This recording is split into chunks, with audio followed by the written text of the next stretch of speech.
Hello, my friends and extended family. Um, I am up in the loft today. It's the loft. There's my books behind me, my most valuable possessions. And today, some of my mushrooms opened up, so that was great. So I harvested about 6 or 7 little tiny mushrooms. So it's exciting. I mean, it's not much, but it's nice to create help in the creation of such an organic organism, a complex organism. Um, it just feels good to be involved in that process. I think ultimately, um, Generation X, having gone away from the day of the you know, suburban gardens and things like that, where people grow their own vegetables and all these sort of things, yeah, that generation kind of lost its way there, and it feels good.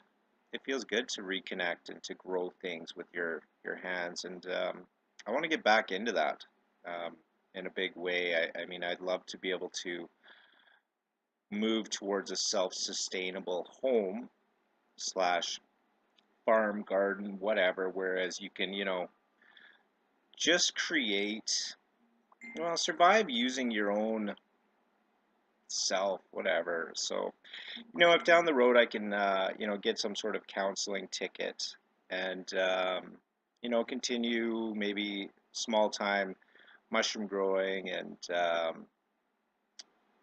things like that,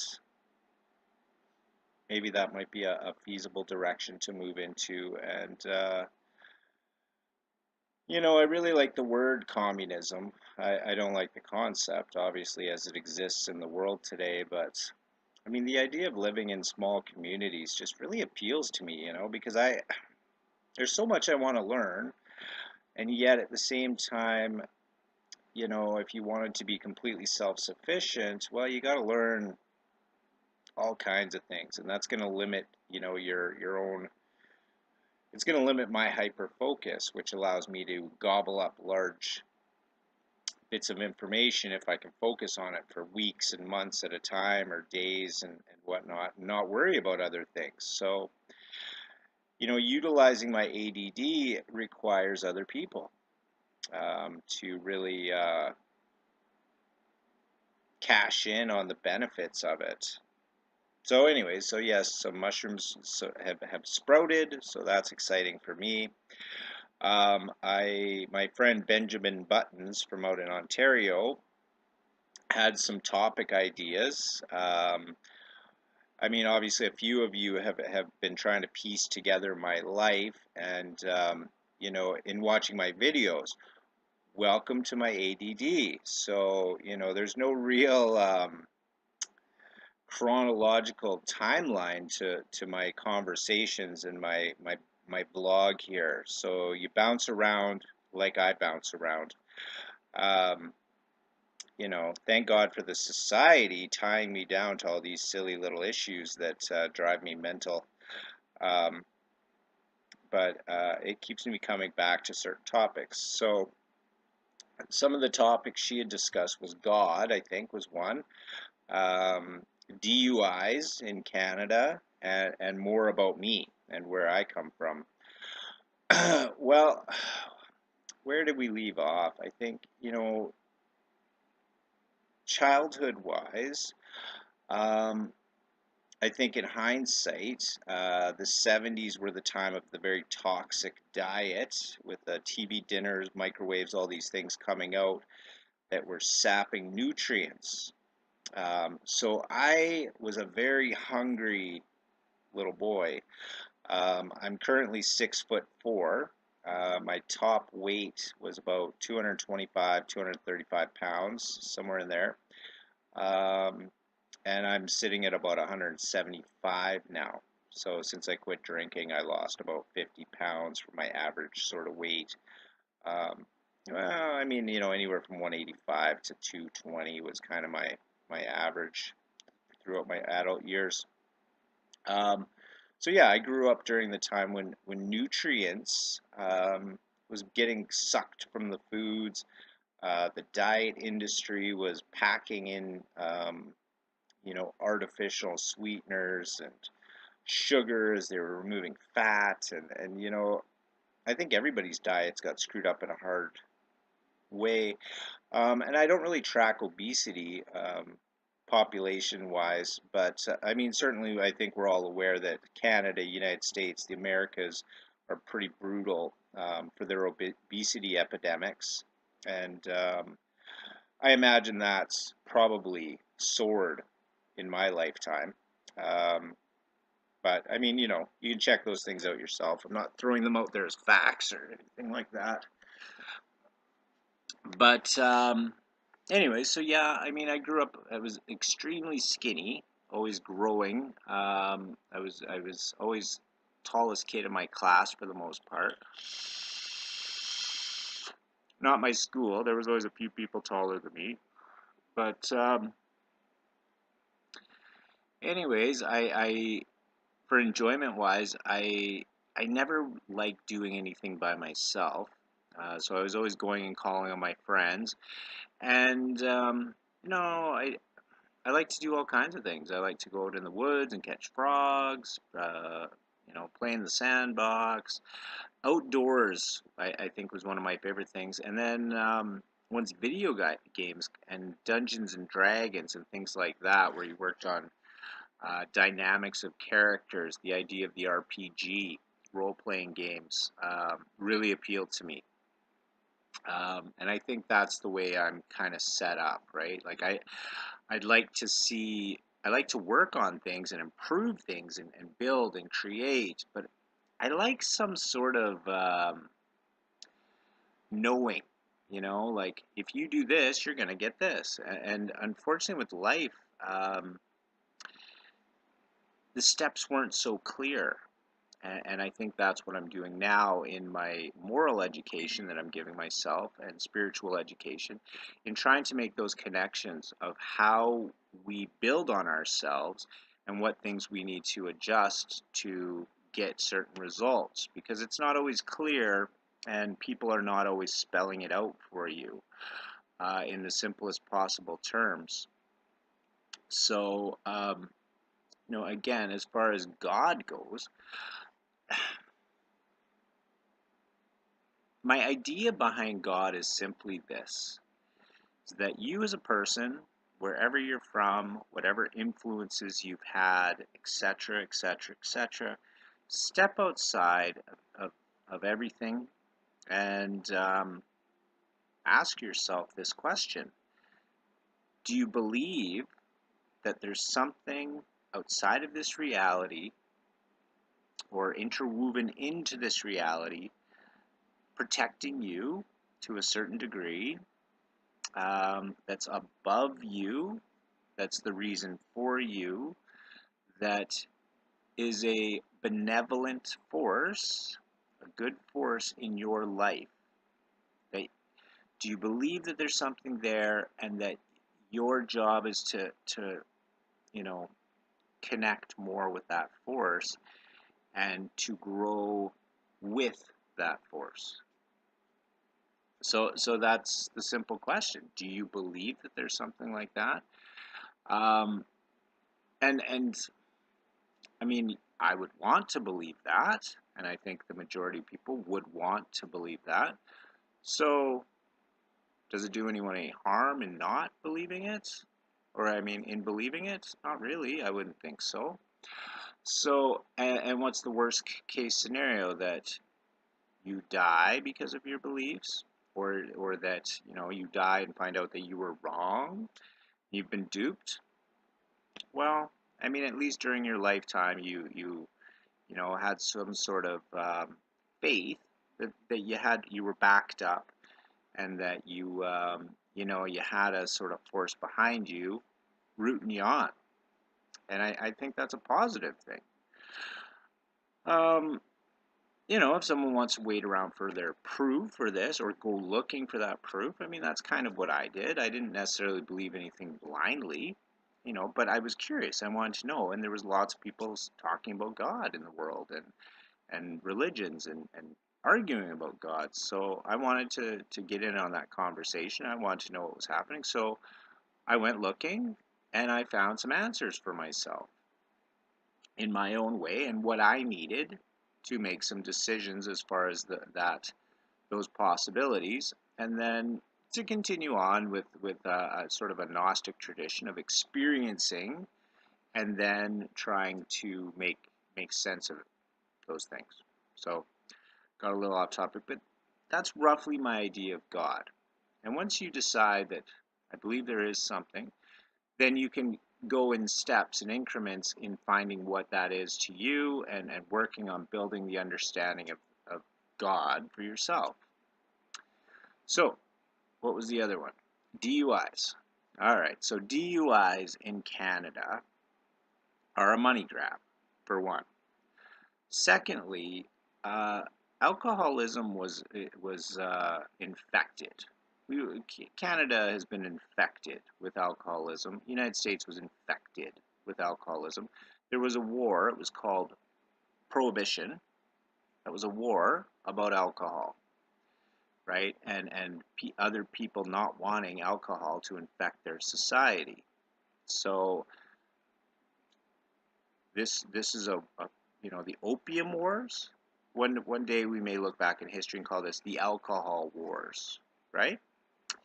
But you can't see that because that's been normalized into your culture. So, blood of Christ and all that, right? Alcohol's been around forever. That's different. It's different. But the results are not different, right? On your society, the results are not different. They're measurable.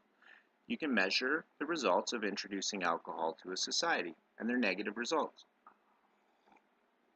So, you can call it different if you want, but the results are still the same, and they're a negative, and it's a toxin. And when you create a certain amount of alcoholics, well, they can't quit drinking on their own. They can't stop. And we have discussions. Is this a physical disease? Is this a spiritual disease? What is it? Everyone agrees, though, it's a serious condition. At one time, it was a condition with no known cure, and a person in the depths of alcoholism was tossed into an insane asylum and possibly never heard from again. That sounds pretty serious to me. And if you've ever seen anyone in the throes of DTs and alcoholic tremors and things of those nature, it's not pleasant watching people soil themselves, watching people have seizures, watching people die. Um, it's terrible. It's tragedy. And this tragedy is inflicted on the populace by the government and drug dealers, right? You can call them alcohol business people or whatever you want. Big tobacco, they're drugs. They sell the drugs. They're drug dealers. And our government partakes in the profiteering from these drugs. Then they turn around and profiteer more off these poor sods who have become alcoholics and are now, in societies that have been designed to sell vehicles and gasoline, right? So what's going to happen to these people? Well, they're going to drink and drive, chances are. Now, me growing up, my parents' generation, drinking and driving wasn't such a big deal, and people laughed about it.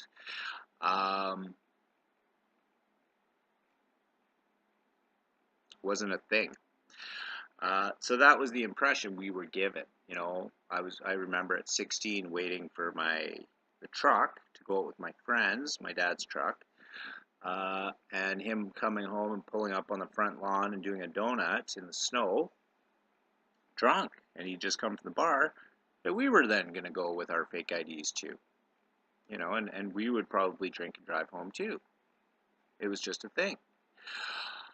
But now we've turned that around and made alcoholics and drunk drivers, they kind of go hand in hand, pariahs. um, because of a certain amount of deaths that occur due to drinking and driving. Now, the reality is that more people die from speeding. Okay, now here's the difference between speeding and driving and drinking and driving. If you go out drinking, well, what does alcohol do? It's uninhibiting and it affects your judgment. That's what the drug does. I mean, it's very clear, and this isn't, you don't need any sort of expert to tell you this. It's pretty common knowledge. Now, if you get pulled over for drinking and driving, well, you probably shouldn't have been driving if you're over the limit and you're intoxicated. So, you lacked judgment. I believe that's a direct correlation between the drug and the action, right? So you've created a drug that's legal. You've legalized a drug that can cause memory loss, uninhibits a person, main drivers, right? So sex, violence, etc., and causes a lack of judgment. And then you turn around and criminalize the person because they lack judgment or they become violent or whatever it is to do with alcohol. But some people don't do that. No, you know what? Let's cut the shit, right? So if you're in Canada and you want to really call drinker and people who drink and drive criminals, come on forward, Canadians. Every single one of you who's had a few too many drinks and driven home and gotten away with it, come forward. Turn yourselves in. How many Canadians do you think that is? Because I believe when they were going to courts for the class action lawsuit about the violation of the Charter of Rights and Freedoms, 1982, in BC, to do with the fact that they were taking people's license before they were found guilty, it was found to be unconstitutional, but not retroactively, because that affected some 70,000 BC residents. 70,000. So you're telling me 70,000 criminals? These are criminals, right? Because we've criminalized drinking and driving, bastardized it, pariahed it. So all these people are just these horrible scumbags. 70,000. And those are only the ones that were caught. So how about the rest of you, the other 90%? Come on forward, which would be how many people? Give me a break. You can't criminalize everyone, right? Nobody's perfect. And plus, we're talking about pre-crime. So, that being said, you're also discriminating against people who might, so I'm an alcoholic. I can't drink booze. But if I take cocaine, it doesn't affect me. I don't have a problem. I don't have to sit there and go on a bender. I don't have to break into houses. I could do a couple of things of cocaine and leave it, walk away, know the right amount, go drive. I'd be okay. But someone else, the majority of people wouldn't be okay. So, I mean, everybody should have their drug, I think, if you're going to let some. I mean, no drugs is ideal, but you can't give some people an advantage and not others, right? You talk about this white privilege. Why not call it alcohol privilege, drug privilege?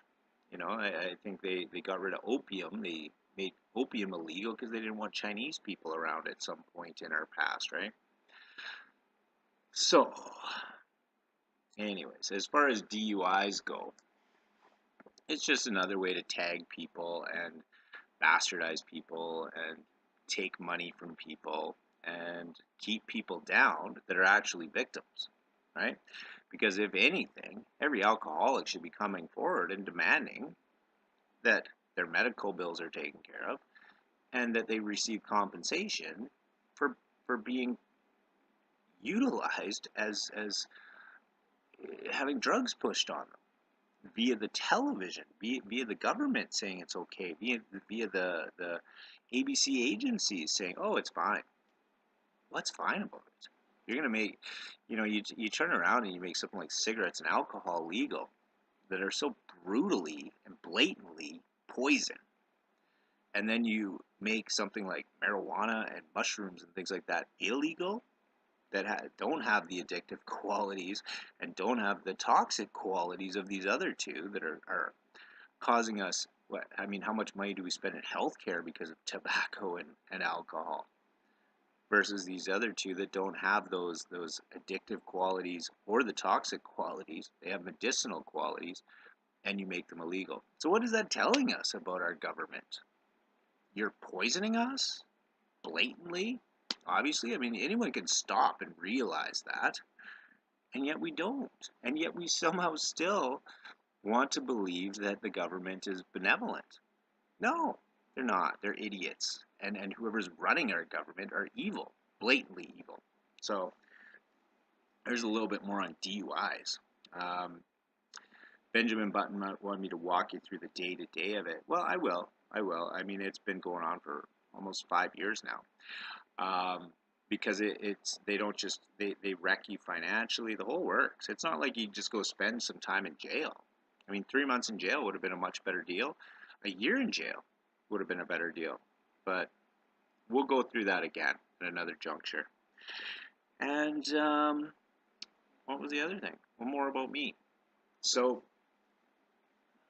where did I leave off last time about me? I don't know. I'm not so good at talking about me. I mean, whining and bitching and complaining about my government, sure, but about me.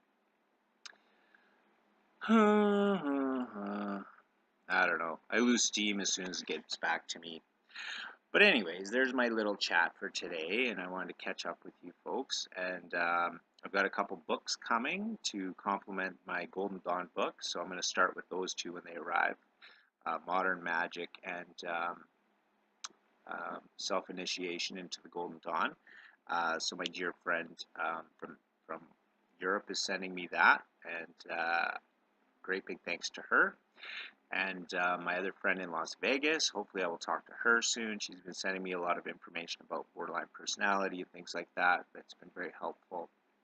And all my chats, my friends in New York, um, here in Canada, all over the place. I appreciate, love you, and my dear friends close to home, who I actually get to see and spend time with. So, anyways, that's my quick video today. And yeah, maybe I tried to cover too many topics. But anyways, nice chatting with you.